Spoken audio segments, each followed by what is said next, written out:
வணக்கம். நம்மளை சுற்றி இருக்கிற நிறைய தகவல்களை நம்ம தெரிஞ்சுக்காமையே வச்சுருக்கிறோன்றது எந்த அளவுக்கு உண்மையோ அதை விட அதிகமான தகவல்களை நம்ம தப்பாக புரிஞ்சு வச்சுருக்கோன்றதும் உண்மை.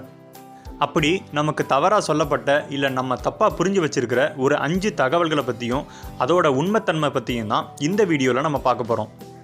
அதில் முதலாவதாக நம்ம தெரிஞ்சுக்க போகிறது நிறைய படங்கள் மூலியமாக நமக்கு சொல்லப்பட்ட ஒரு தப்பான தகவல் பற்றி தான். நம்மளே நிறைய படங்களில் கவனிச்சிருப்போம். ஒருத்தருக்கு இதயத்தில் ஏதாவது ஒரு பிரச்சனை அப்படின்னா அவரை ஹாஸ்பிட்டலில் அட்மிட் பண்ணி அவரோட இதயத்தோட செயல்பாடை இசிஜி மானிட்டர் மூலியமாக கண்காணிச்சிட்டே இருப்பாங்க. அது அலைகளாக வந்துக்கிட்டே இருக்கும்.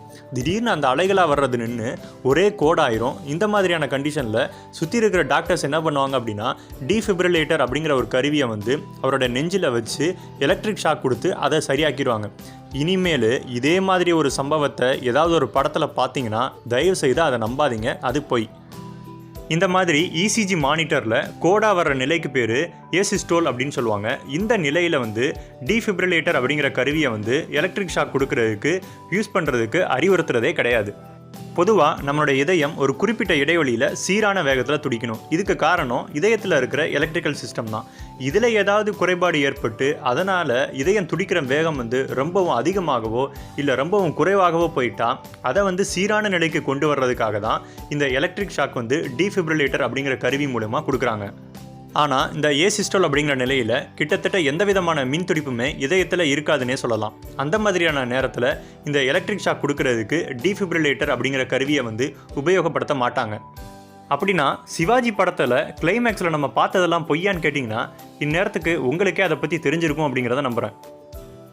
ரெண்டாவது நம்ம பார்க்க போகிறது சின்ன வயசுலேருந்தே நமக்கு சொல்லப்பட்ட ஒரு தவறான தகவலை பற்றி தான். அது என்னன்னா, பாலைவனத்தில் இருக்கிற ஒட்டகங்கள் தன்னோட தண்ணீர் தேவைக்காக தன்னுடைய திமிலில் தண்ணீரெல்லாம் சேமித்து வச்சுக்கிறோம் அப்படிங்கிறது தான். உண்மை என்னன்னா, அந்த திமிலில் இருக்கிறது தண்ணீர் கிடையாது, கொழுப்பு தான். பாலைவனங்களில் எந்த அளவுக்கு தண்ணீருக்கு தட்டுப்பாடு இருக்கோ அதே அளவுக்கு உணவுக்கும் தட்டுப்பாடு இருக்கும். அதனால தான் ஒட்டகங்கள் எல்லாமே தான் சாப்பிட்ற உணவுகளில் ஒரு பகுதியை தன்னுடைய திமிலில் கொழுப்பாக சேமித்து வச்சுக்கிறோம். அதை உணவு தட்டுப்பாடு இறக்குற சமயத்தில் எனர்ஜியாக யூஸ் பண்ணிக்குது. அதே நேரத்தில் இந்த தண்ணீர் தட்டுப்பாட்டில் இருந்தும் ஒட்டகங்கள் தன்னை பாதுகாத்துக்கிறதுக்காக ஒரு வழிமுறையும் இருக்குது. அது என்னன்னா, ஒட்டகங்கள் பொதுவாகவே ஒரே நேரத்தில் 100 லிட்டருக்கு மேலே தண்ணீரை குடிக்கும். அப்படி 100 லிட்டருக்கு மேலேயும் குடிக்கக்கூடிய தண்ணீரை உடம்புல இருக்கிற இரத்த செல்கள் உள்வாங்கிக்கிற அளவுக்கு இயற்கையாகவே அந்த மாதிரியான தகவமைப்பு ஒட்டகத்தோட இரத்த செல்களுக்கு இருக்குது. இனிமேல் ஒட்டகத்தை பற்றி மற்றவங்கள்ட்ட சொல்லும் போது தெளிவாக சொல்லுங்கள், ஒட்டகத்தோட திமிலில் இருக்கிறது தண்ணீர் கிடையாது, கொழுப்பு அப்படின்னு. மூணாவதாக நம்ம தெரிஞ்சுக்க போகிற தகவல் என்னென்னா, நீங்கள் ஒருத்தர்கிட்ட போய் விண்வெளியில் ரொம்ப நாள் இருந்து வேலை பார்க்குறவங்க அந்த விண்வெளி வீரர்கள் என்ன சாப்பிடுவாங்கன்னு கேட்டிங்கன்னா அவங்க சொல்கிற பதில் ஒவ்வொரு நேரம் சாப்பாட்டுக்கும் பதிலாக அதுக்கு ஈக்குவலாக இருக்கிற ஒரு மாத்திரை வச்சுருப்பாங்க.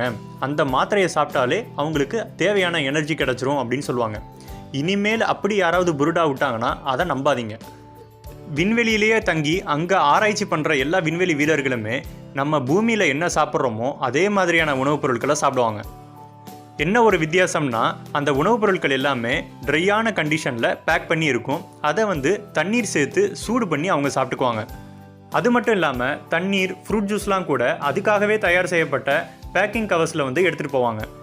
இதெல்லாம் என்ன, இன்னும் 1-2 வருஷத்தில் இந்தியாவிலேருந்து ககன்யான் மிஷன் அப்படிங்கிற ஒரு திட்டத்துக்காக விண்வெளி வீரர்களை அனுப்ப போகிறாங்க. அதுக்காக அவங்களுக்கு பிரியாணியே ரெடி ஆகிட்டு இருக்கு.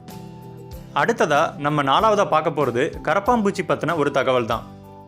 இது சம்மந்தமாக வர்ற தவறான தகவல் என்ன அப்படின்னா, அணுகுண்டு வெடித்ததுக்கு அப்புறமும் கூட கரப்பாம்பூச்சியால் உயிர் வாழ முடியுமா? அணுகுண்டு வெடித்து அது மூலிமா வரக்கூடிய கதிர்வீச்சு கூட கரப்பாம்பூச்சியை ஒன்றும் பண்ணாது அப்படின்னு சொல்கிறாங்க. அதுக்கு காரணம் என்னன்னு கேட்டிங்கன்னா, மனிதனை காட்டிலும் கரப்பாம்பூச்சிக்கு கதிர்வீச்சை தாங்கக்கூடிய திறன் அதிகம் அப்படின்னு வேற சொல்கிறாங்க.